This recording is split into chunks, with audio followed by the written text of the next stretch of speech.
तस्ति भगवतो अरहतो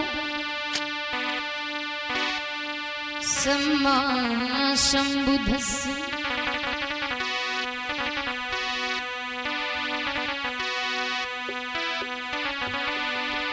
नमो तस्ति भगवतो अरहतो सम्मा सम्बुद्धस्य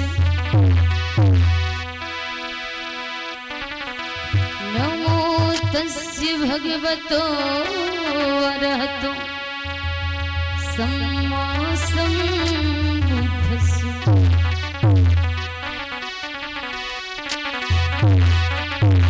इमाय धम्मानुधं पटपत्त्या बुद्धं पूजयामि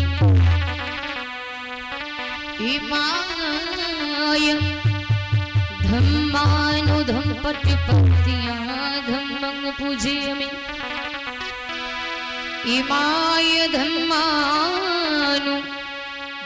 पटपत्त्या संघं पूजयामि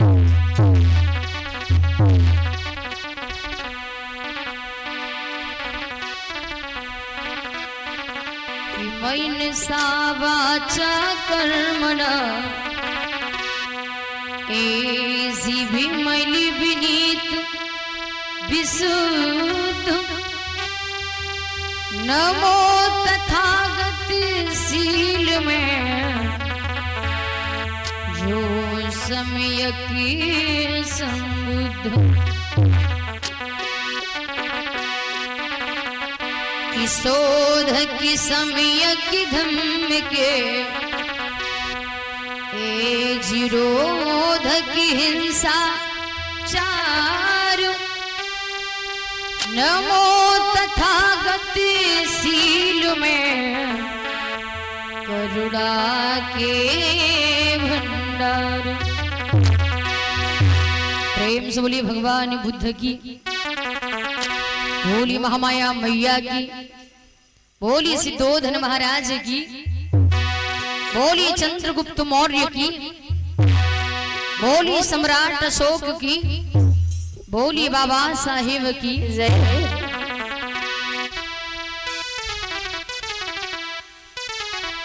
जब ज्ञान को प्राप्त किए धीरे धीरे समय गुजरने लगता है तो भगवान तथागत बुद्ध विचार करते हैं कि मैंने जिस प्रकाश को पाया, जिस ज्ञान को पाया, उस ज्ञान को सबसे पहले किसके सामने प्रकाशित करूं। तो ध्यान दें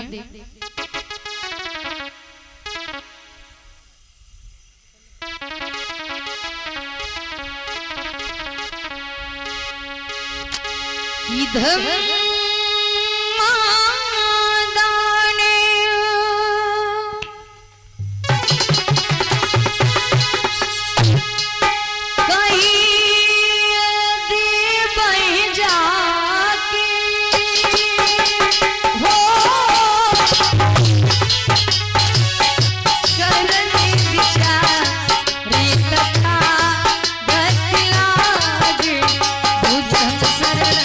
गच्छामि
मदान कहे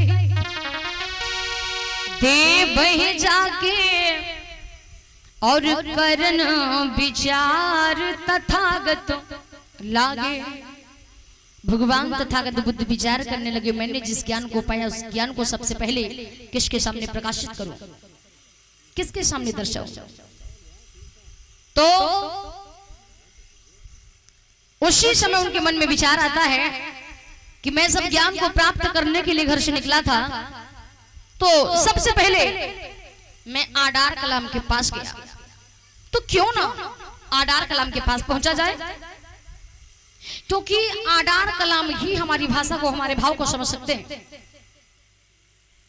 ज्ञान उसी को दिया जाए जो ज्ञान को समझ सके। तो कहा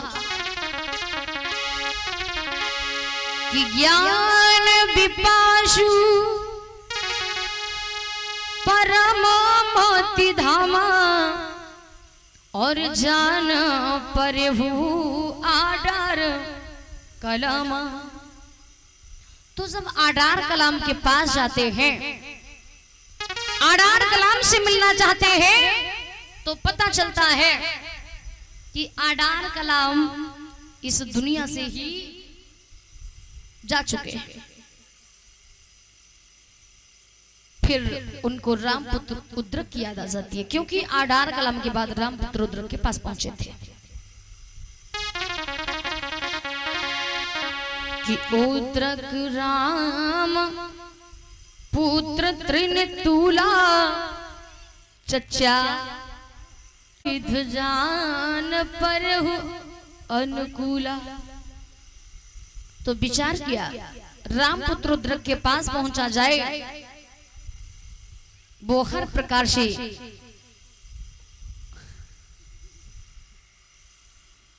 अनुकूल है। जब रामपुत्र उद्रक से मिलना चाहते हैं तो पता चलता है कि रामपुत्र उद्रक भी संसार को छोड़ करके विदा हो गया और 50 रुपए अरहत बहारपुर इनकी तरफ से ये 50 राष्ट्रीय मुद्राएं प्राप्त हो रही है। तथागत दान और सम्मान के लिए हमेशा इनके हाथ आगे की ओर बनाए रखें, जीवन में सुख शांति सील प्रदान करें, सील हमेशा इनकी रक्षा करें, ऐसी कामना करती हूँ।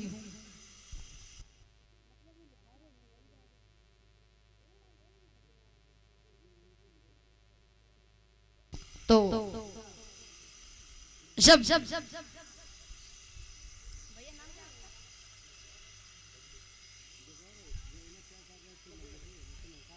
तो जब आडार कलाम भी नहीं मिले, रामपुत्र उद्रक भी नहीं मिले, तो विचार करते हैं कब किसके पास पहुंचा जाए। तो भगवान तथागत बुद्ध को उसी वक्त पंचभद्री ब्राह्मणों की याद आ जाती है, जिनके नाम इस प्रकार थे अश्वजित, कौंडिन्य, भद्रक, महना और वक्त।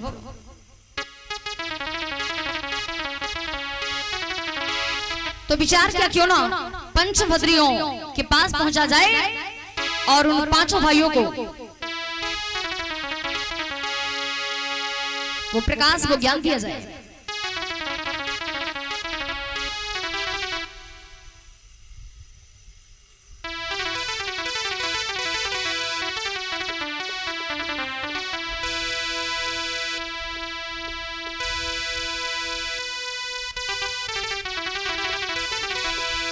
कि सुध पांच तपिने की आई है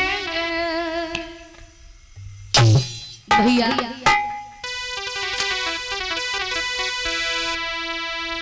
कि सुध पांच तपिने की आई है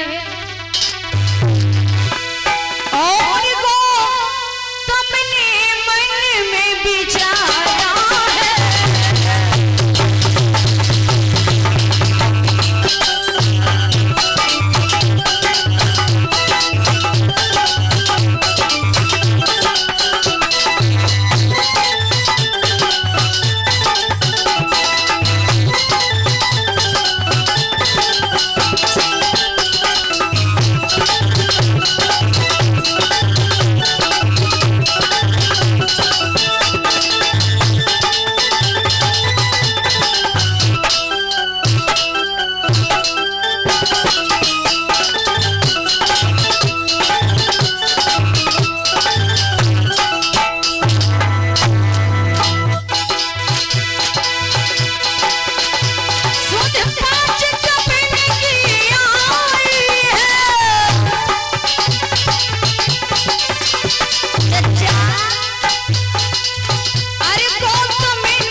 तपिन की आई है, गौतम ने मन में विचारा है और धम्म ज्ञान सबसे पहले उन 5 तपिन को देना है।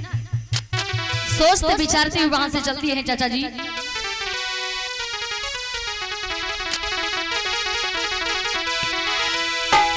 ये सोच विचार करके मन में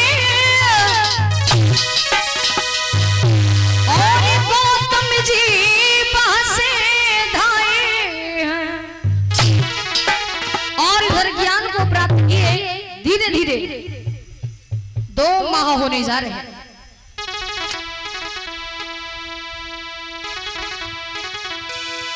आषाढ़ की पूर्णमासी का वक्त आने वाला होता है।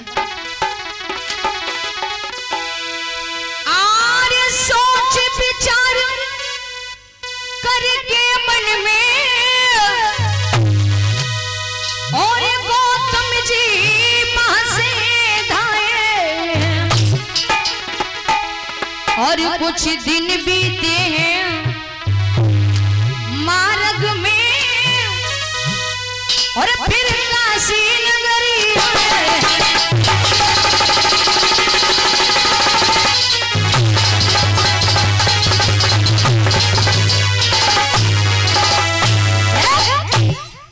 कहते कि सोच विचार करके मन में गौतम जी वहां से धाए हैं। कुछ दिन बीते हैं मार्ग में फिर काशी नगरी आए और इधर आषाढ़ की पूर्णमासी का दिन आ जाता है। भगवान बुद्ध जब काशी नगरी में पहुंचे और ये खबर किसी ना किसी प्रकार से उन पंचभद्री ब्राह्मणों को पता चल गई कि जिस गौतम ने एक सुजाता नाम की लड़की के हाथों से खीर का दान ले लिया था, अपनी तपस्या को भंग कर दिया था, वो ही हम लोगों के पास चला रहा है।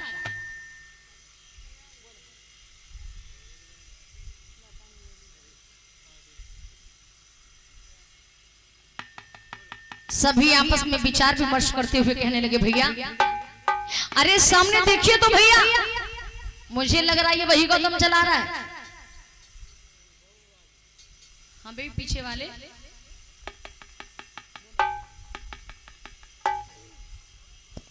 अरे सुनो भैया। हाँ भैया, ये वही गौतम चला रहा है जिसने अपनी तपस्या को भंग कर दिया था। भैया ये आ तो रहा है लेकिन मैं इसका सम्मान नहीं करूंगा।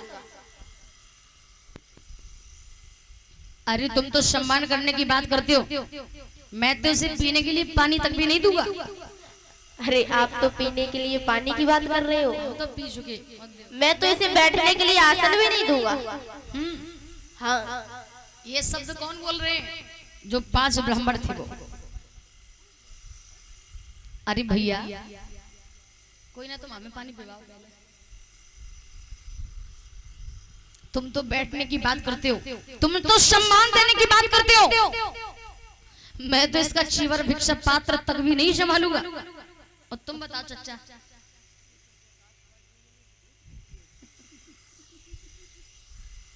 हमारी लोगों की सोच। वो सभी आपस में कहने लगे कि इसका सम्मान नहीं करना है।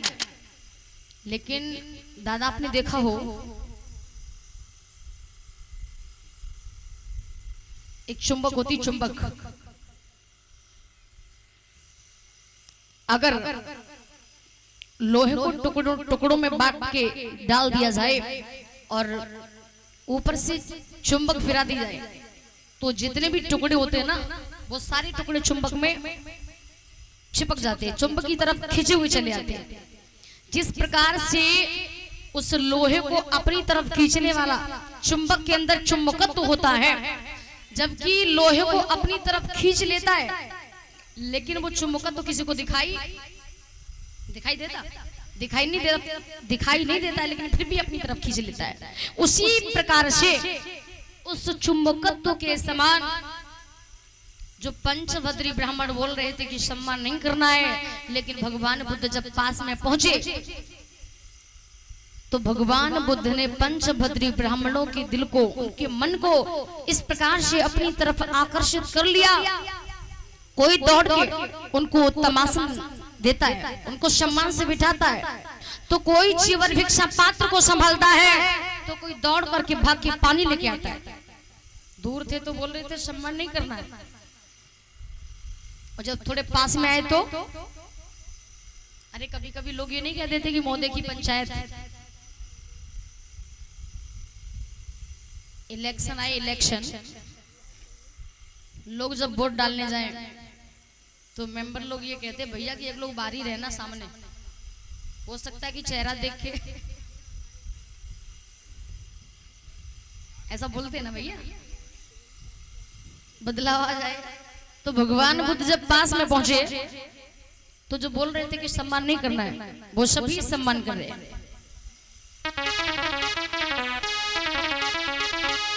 तो जब भगवान तथागत बुद्ध का उन लोगों ने सम्मान किया है, कुछ देर हुई तो भगवान तथागत बुद्ध मुस्कुराते हुए बोले हैं भैया मैं यहाँ ऐश और आराम करने के लिए नहीं आया हूँ, मैं यहाँ ऐश और आराम करने के लिए नहीं आया हूँ। मैं सोचता हूँ कि मैंने जिस ज्ञान को पाया है, जिस प्रकाश को पाया है, उस प्रकाश को तुम लोगों के सामने प्रकाशित करना चाहता हूँ। यदि तुम्हारी मर्जी हो तो, अगर तुम लोगों की इजाजत हो तो। जैसे इतना कहा वो सभी भगवान तथागत बुद्ध की बात को सुन करके हंसने लगे, एक दूसरे की तरफ देखते हुए। लेकिन महामुनि ने कहा सुनिए,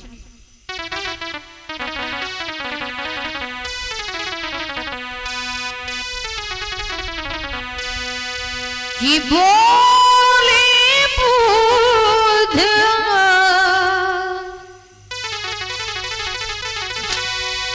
और सहाजी सुखी राशि,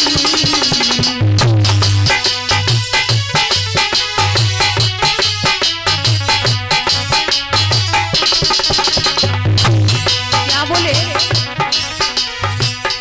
आज परी पुण्य पूर्ण मासी,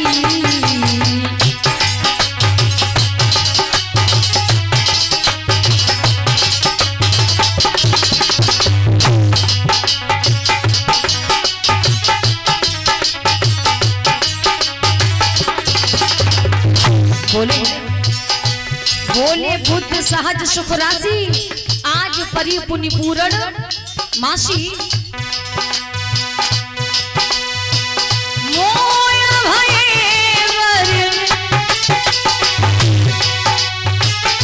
मोय भयो परिबोधि प्रकाशु,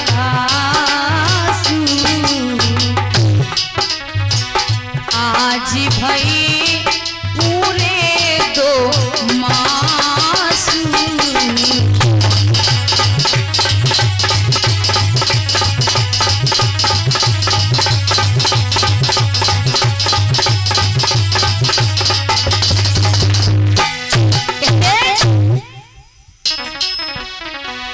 बोले बुद्ध सहज सुख राशि और आज परी पुण्य पूर्ण मासी।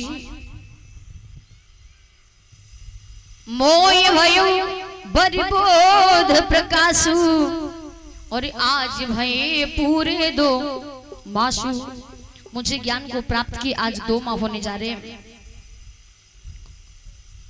बैसाखी पूर्णमासी के दिन ज्ञान को प्राप्त किया, लेकिन दोबारा पूर्णमासी ये आषाढ़ की आ चुकी है। तो मैं चाहता हूं कि जिस प्रकाश को पाया है उस प्रकाश को प्रकाशित किया जाए। लेकिन वो पंचभद्री ब्राह्मण एक दूसरे की तरफ देखते हुए कहने लगे भैया ये गौतम क्या समझ रहा है? अरे जब तुमने लगभग 6 वर्ष तक तपस्या की तो तुम्हें ज्ञान प्राप्त नहीं हुआ, और जब एक सुजाता नाम की लड़की के हाथों से खीर का दान ले लिया, शरीर ये सुडौल हो गया, तो तुम क्या समझ रहे हो कि बहुत बड़े ज्ञानी हो गए हो? क्या समझ रहे हो तुमने ज्ञान को प्राप्त कर लिया है? भगवान बुद्ध ने कहा भैया जबरदस्ती नहीं है। लेकिन तब तक दूसरा बोला अरे सुनो सुनो, तुम क्या चाहते हो? हम लोग तुम्हारी यहाँ सेवा करें और तुम आराम से गुरु बन करके बैठो। भगवान बुद्ध ने कहा भैया अगर मुझे सेवा ही करानी होती, पंचभद्रियों, अगर मुझे सेवा ही करानी होती तो कपिल वस्तुगुण राज्य को छोड़ करके नहीं आता। एक राजा का बेटा राजकुमार हुआ करता था। किसी दिन अगर मैं चाहता तो पिता से 2 धन के बाद मुझे राजा बनाया जाता। मैं जब चाहता तब लोगों से सेवा करवाता। ऐसा कोई कारण नहीं है, ऐसी कोई बात नहीं है कि आरे अब सुन गो तम के बेन और ऋषि बड़े मन हर साई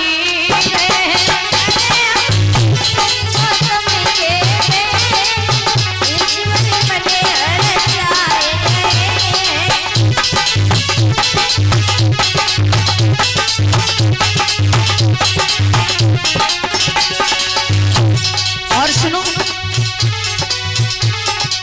सुजित बोला भैया सुजित सुन मेरे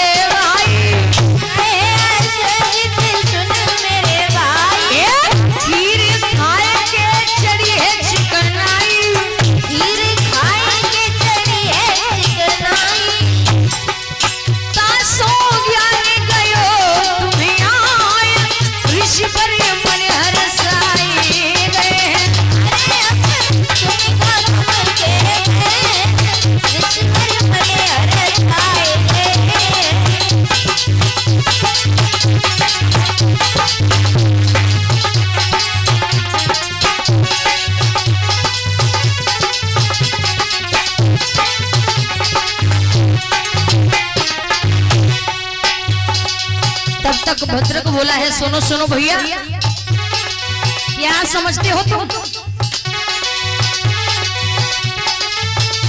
बने आत्र रहो गुरुदेवा,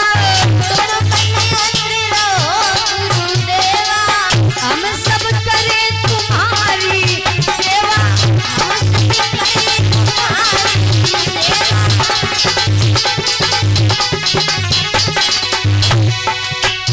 ये सब सुन करके गौतम में मन में रहे मुस्कान, ऋषिवर बने हरसाए गए।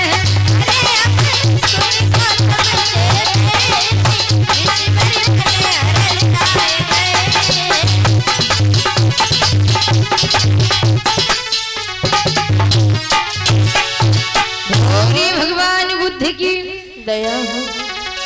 अब तो मेरे भैया जब उन सभी ने इस प्रकार से कहा तो भगवान तथागत बुद्ध ने कहा ऐसे नहीं, अगर मैं किसी बात को बताता भी हूं तो मेरी बात को ऐसे नहीं मान लेना है। लेकिन वो पंचभद्री ब्राह्मण कहने लगे भैया तुम कहते हो कि ज्ञान को प्राप्त कर चुका हूं, मैं समझ जाऊंगा कि तुम ज्ञान को प्राप्त कर चुके हो, मेरे सवाल का जवाब दे। मैं आपसे कुछ जानना चाहता हूं, अगर आप बता देंगे तो मैं समझ जाऊंगा कि आप सच में ज्ञान को प्राप्त कर चुके हैं। बोले बताइए क्या कहना चाहते हो। तो वो पंचभद्री ब्राह्मण कहने लगे भैया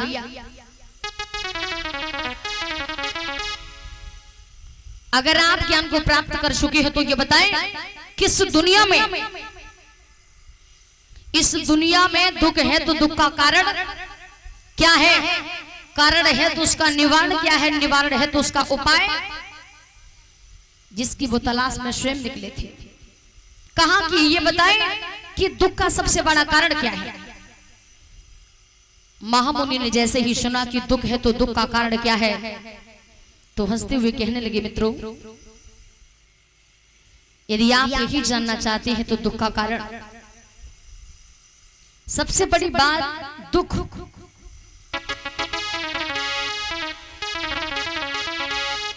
दुख क्यों होता है।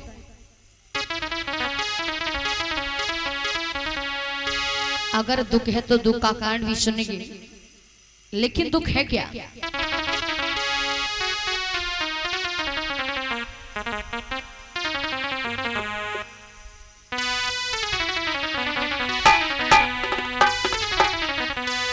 कहा कि जन्म मरण दुख, जन्म भी दुख है।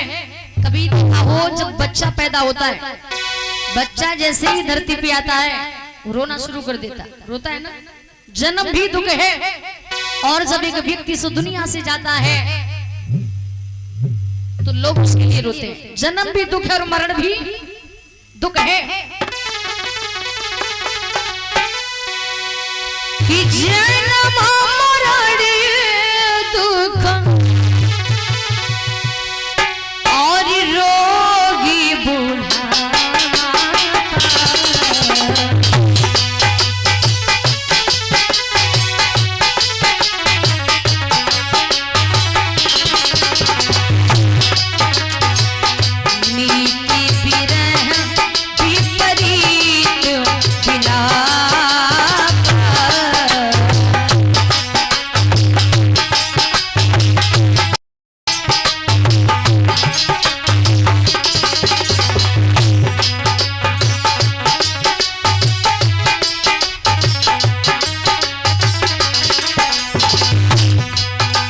भैया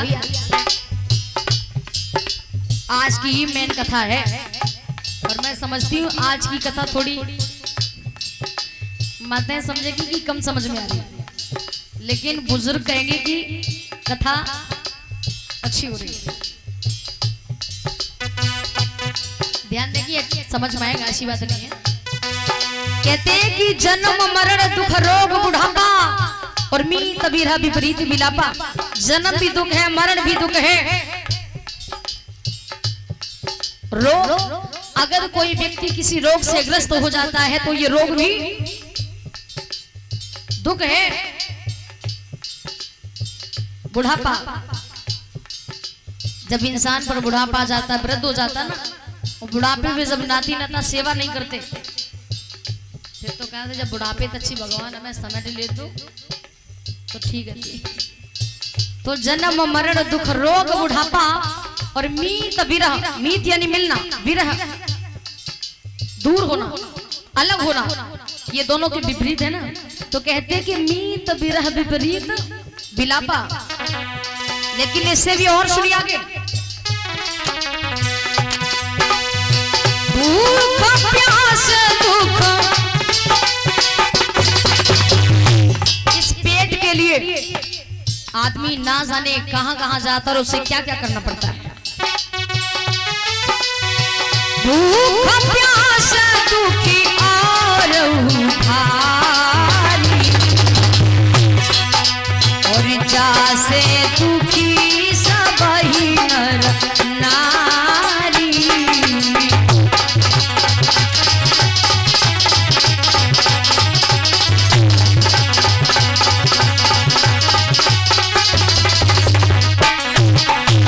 तो कहा आप ये जानना चाहते हैं कि दुख क्या है, तो कहा कि जन्म मरण दुख रोग बुढ़ापा और मीत विरह विपरीत विलापा।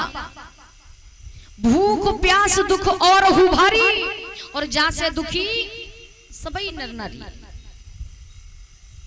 जैसे इतना कहा तो पंचपत्री ब्राह्मण जो थे वो भगवान तथागत बुद्ध के सामने झुक जाते। लेकिन भगवान बुद्ध ने कहा, और सुनिए, आप ये जानना चाहते हैं कि दुख का कारण क्या है, तो भैया दुख का सबसे बड़ा कारण क्या है? आज के संसार में कोई ना सुखी है और किसी ना किसी बात से हर कोई दुखी है। कोई संपूर्ण सुखिया है चच्चा? हर चीज से कोई संपन्न नहीं, कोई सुखी नहीं है। किसी न किसी बात को लेकर के हर व्यक्ति परेशान है, दुखी है। तो कहते हैं कि दुख का सबसे बड़ा कारण, मैं तो कहती हूँ भैया आज के समय की बात करो तो लोग अपने दुख से दुखी कम है, बल्कि भैया मोदी जी दूसरों के सुख से दुखी ज्यादा है। पड़ोसी बहुत आगे बढ़ रहा है, पड़ोसी के घर बहुत पैसा आ रहा है, लेकिन ये नहीं देखते कि पड़ोसी मेहनत कितनी कर रहा है, पड़ोसी सुनता कितनी है, पड़ोसी दिन रात लगा रहता है, लेकिन उसकी मेहनत को नहीं लोग देखते हैं। ये देखते फलाने के घर पैसा बहुत आता है, फलाना बहुत आगे बढ़ रहा है। रविंद्र भैया, फलाने की बहू को और कोई जानता है? अरे कुछ तो दिमाग है उसमें, तभी तो लोग जानते हैं। कहने का मतलब ये हर घर का नियम है, ये सत्य है। तो आज के समय लोग अपने दुख से दुखी कम हैं, बल्कि दूसरों के सुख से दुखी ज्यादा है। लेकिन दुख का सबसे बड़ा कारण है तृष्णा। अब तृष्णा क्या है? जैसे भैया सोच रहे कि हमारे घर तो साइकिल है, लेकिन पड़ोसी के घर तो बटवट बुलेट। अगर हमारे घर भी आ जाती तो आनंद आ जाता।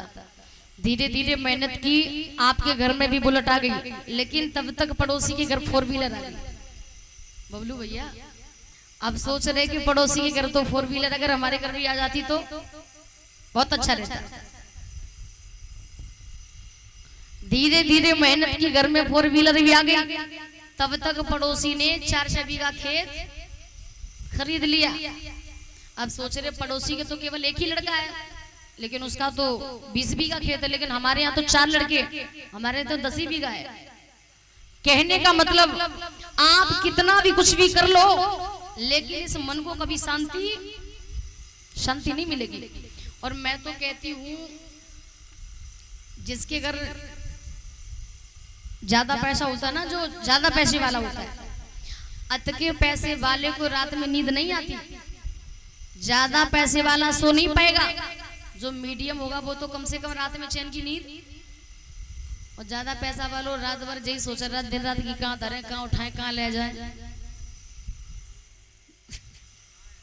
सही बात है चचा, बात तो खैर सही है। अब कहो तुम चाहे कछू।